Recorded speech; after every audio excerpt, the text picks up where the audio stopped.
They had it all: money, status and power. 5 women with everything anyone could dream of. The actress who married an earl, the high-flying career girl with a Notting Hill lifestyle, the Romanian immigrant who bagged an American heir, a society wild child, and the Welsh Cinderella who lived with a millionaire. I could have whatever I wanted whenever I wanted it. Every one of them gave up the high life for love. I just felt madly in love the first time I ever saw him. But there was a price to pay. Probably went through a nervous breakdown. It turned ugly. It turned ugly. 5 women, 5 love stories, and 5 very different endings.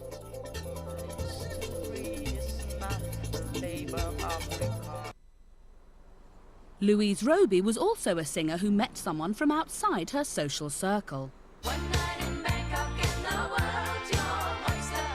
She had a brief moment of fame in the 80s when she had a hit with the single One Night in Bangkok and a part in an American TV horror series. But her life changed forever when she met a young English earl at a lecture. When I first met Charles, he was lecturing at the Beverly Hills Library, and I lived in Beverly Hills, and I went to see who wrote Shakespeare. It was the Earl of Burford, heir to the Duke of St Albans. The ancestral home and fortune were long gone, but the academic who claims an ancestor wrote the works of Shakespeare was still an aristocratic catch. The way that I was attracted to Charles was that he was a brilliant writer and thinker, and he would write very romantic poetry. We spent a lot of time talking. It was an old-fashioned courtship. A year after their first meeting, the Earl proposed. They were married in 1994 at Maniton Parish Church, Dartmoor. The wedding was stressful. I didn't hardly see his family. I didn't see him. I mean, the whole thing was completely unnatural and forced.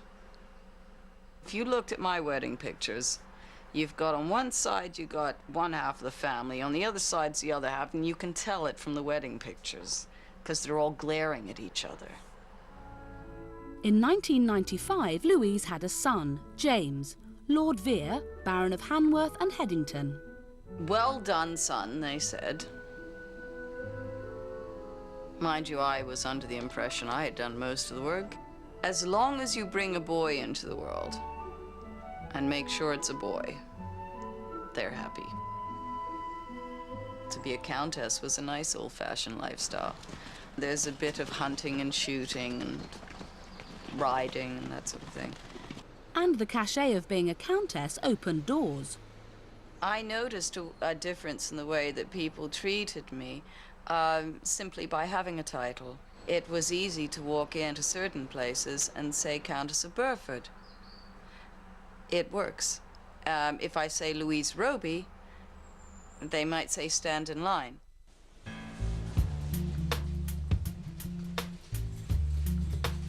But whilst Christina was starting her fairy tale life, back in Britain, the Countess of Burford was finding things increasingly hard going in the British aristocracy. It's very much about how they appear to other people. This I choose to put on to go to the blooming supermarket. I'm sorry. It's just the way I am. Couple of those. Louise didn't fit in, and people became openly contemptuous, as she discovered when invited to a dinner with her husband. They had a high table for all of their friends and family, and I was not one of them. I was put at another table where there was just a plant beside me and some people I'd never met before in my lifetime. But as they closed ranks against her, she grew increasingly disillusioned with them. You could be invited to lunch by someone and then they don't open up, they don't talk to you. It's all a pose. Everything is about how the table is set, how this is done, how that's done, how you're dressed. The idea of warmth, any real warmth, doesn't come through. We are all the same kind. After a 5-year break, Louise decided to start singing again. She went to a local recording studio where she met sound engineer Mark Harwood, who would turn her life upside down. Not just a dream. It was completely and utterly natural. We didn't write each other letters or email each other or fax each other or do any kind of behind-the-scenes stuff. I mean, we just sort of fell in love. So now the Countess has a major decision to make. One of the most difficult things I've probably ever done in my entire lifetime. When it appears to the world you've got everything, the truth can be very different. For former actress and singer Louise Robey, her dreams came true when she became the Countess of Burford. She had status, a husband, and a child, but she found love with a sound engineer who had nothing. The relationship between Mark and myself probably developed through a meeting of the minds, through talking like anybody else's. I found her instantly physically attractive. She had a kind of a way of explaining things which is similar to the kind of way I think about things. Less than a year after meeting Mark, Louise left the Earl. In the end, we didn't have the same sort of goals in life. I wanted to do one thing, he wanted to do another. With that, Louise turned her back on her aristocratic lifestyle and moved into the recording studio with Mark. Welcome to my world. This is it. Kitchen, state of the art. Oh, bedroom, or as I like to think of it, the East Wing. My boudoir. One is a rock and roll lifestyle, and the other one is more conservative. It's much more book-oriented, Shakespeare, Bibles, church walks, that sort of thing. And this is basically death metal.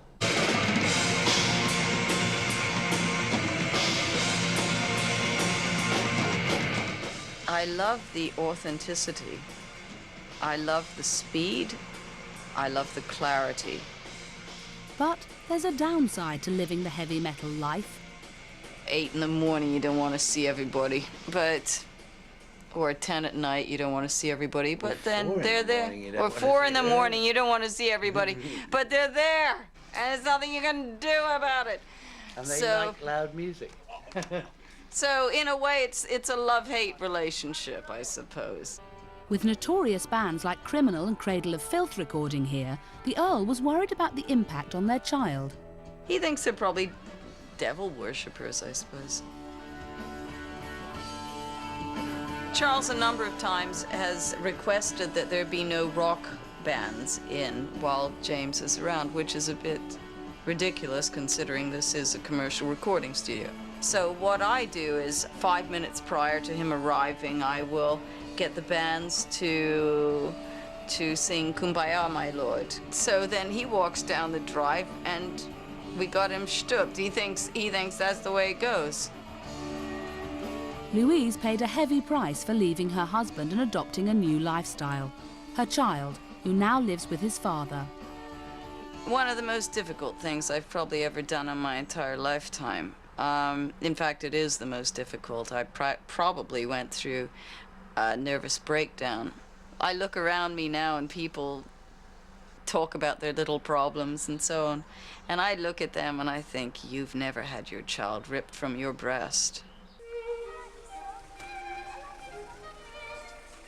Louise Robey's life is also widely different from the one she led when she was the Countess of Burford.